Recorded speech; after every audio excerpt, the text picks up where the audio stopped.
Communauté Trek Attitudienne, bonsoir et bienvenue dans cette nouvelle vidéo. On parle de matos, un peu comme d'hab. Pour les personnes qui ne me connaissent pas, moi c'est Nico, je tiens la chaîne Trek Attitude. Je suis spécialisé dans le trekking, marche longue distance, la montagne en général. Pour les personnes qui arrivent, si vous aimez mon contenu, n'hésitez pas à vous abonner à ma chaîne, ça m'aide énormément pour créer toujours de nouveaux projets, plus grands, plus gros. Merci à vous. L'autre fois, j'ai fait un check du matériel que j'emporte que quand je pars l'hiver et je me suis dit que ça serait intéressant de vous proposer donc une petite vidéo. J'ai pris 4 items que j'emporte seulement pour mes vidéos donc en hiver, pour mes périples dans la neige, etc. quand il fait froid. Contrairement à mes vidéos matos d'habitude, je suis pas trop là à regarder le poids parce que l'hiver j'ai tendance à me faire plaisir et c'est compliqué de taper dans de l'ultralight l'hiver. Donc ça va pas être mes critères principaux quand je choisis ce genre de matériel.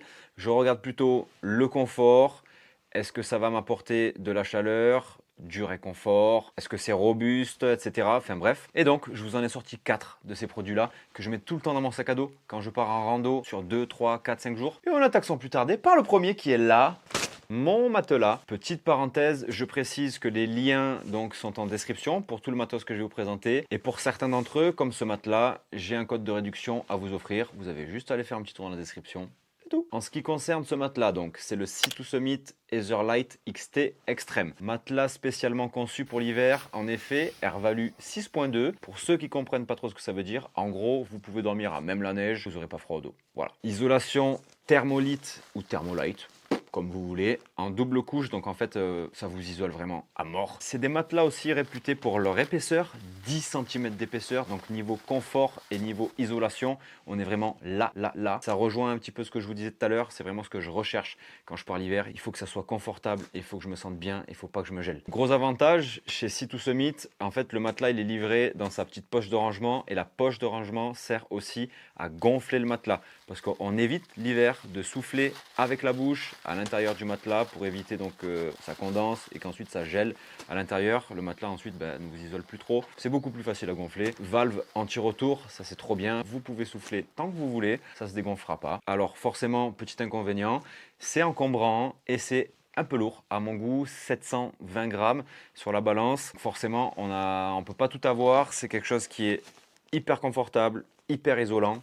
Mais par contre, forcément, voilà, ça vient un petit peu pêcher au niveau du poids et de l'encombrement. Deuxième produit que j'adore beaucoup, c'est le Jetboil Flash. Pourquoi j'adore ce réchaud?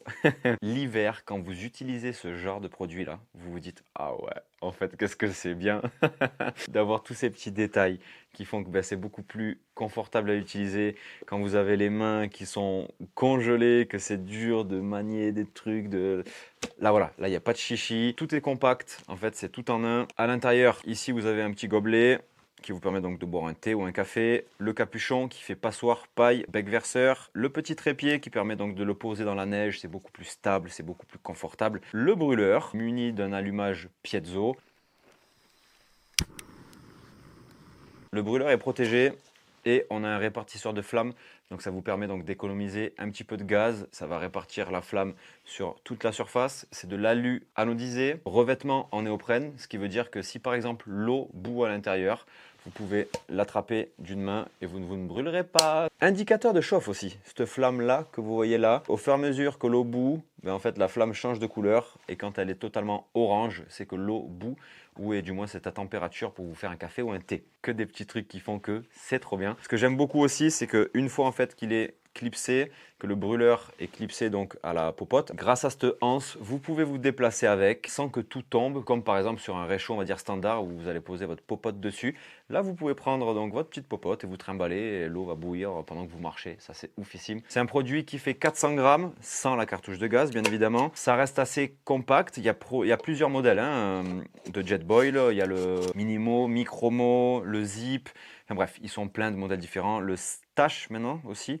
Modèle beaucoup plus light. Voilà pour ce qui était de mon réchaud que j'utilise l'hiver.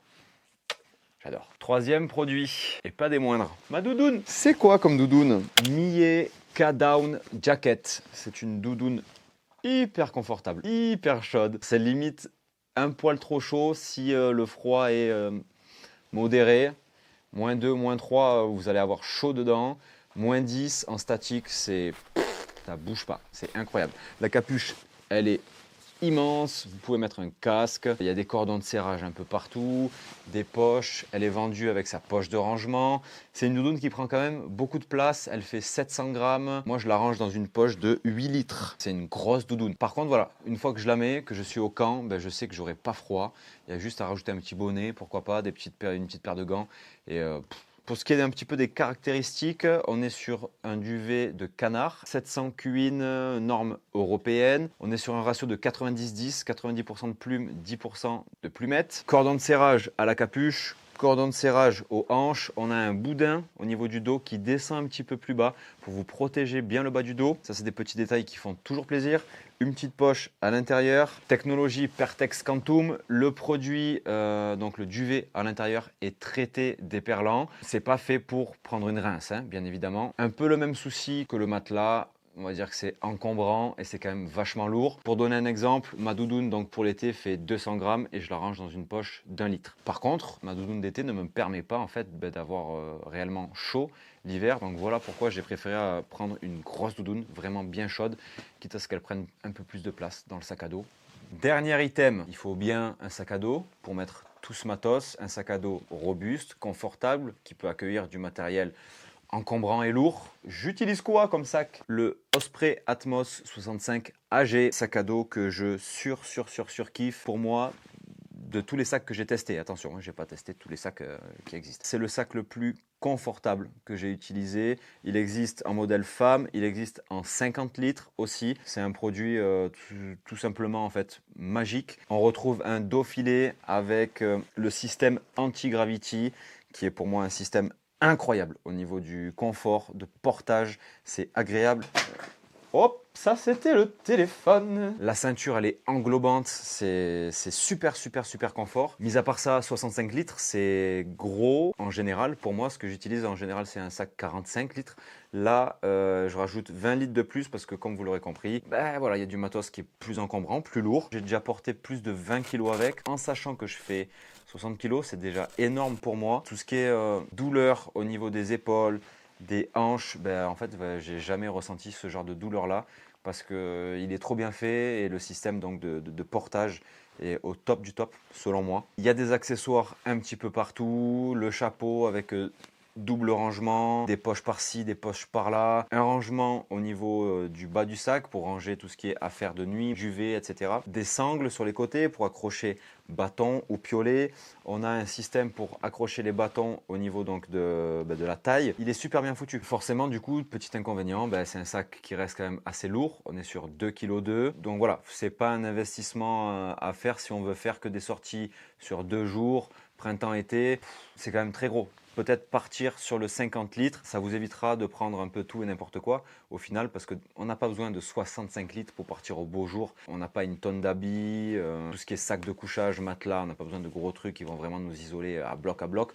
Tout dépend où on va, attention, hein, si vous allez en haute montagne en printemps, ouais, il faut encore du matos typé hiver. À part ça, voilà, pas grand chose à dire non plus sur ce sac à dos, à part qu'il est tout simplement génial et qui m'accompagne dans absolument toutes mes sorties en hiver. C'est un sac quand même que j'ai acheté à l'époque, je crois que c'était en 2016, au début que j'ai commencé la rando. Et ensuite, je suis parti un peu plus dans le monde de, pas de l'ultra léger, mais on va dire du léger. Ce qui a fait donc que je l'ai revendu et en fait je me suis rendu compte que l'hiver je pouvais pas faire sans lui, donc j'en ai racheté un. Voilà, pour vous dire l'amour que je porte pour ce sac à dos. Voilà. Bref, c'était une vidéo assez rapide, je voulais juste vous présenter un petit peu du matériel. Je me suis dit que ça pouvait peut-être vous aider à vous équiper pour partir, pour goûter un petit peu aux sorties l'hiver. Si vous avez des questions, bien évidemment, n'hésitez pas à me les poser en commentaire. J'aimerais bien savoir aussi ce que vous utilisez comme matériel quand vous partez l'hiver en montagne. Ça m'intéresse beaucoup de savoir s'il y en a qui restent quand même dans ce milieu-là, de la marche légère, voire ultra légère, ou s'il y en a qui portent vraiment du lourd pour avoir un max de confort. Et comme je l'ai précisé en début de vidéo, si mon contenu vous plaît, n'hésitez pas à vous abonner à ma chaîne, ça me fera énormément plaisir. Comme d'habitude, pas trop de folie, s'il vous plaît, que Dieu vous l'agrandisse, la vie, bien évidemment. Comme dirait mon papy Yves, hasta la cuerta, je vous dis à bientôt. Allez, bye.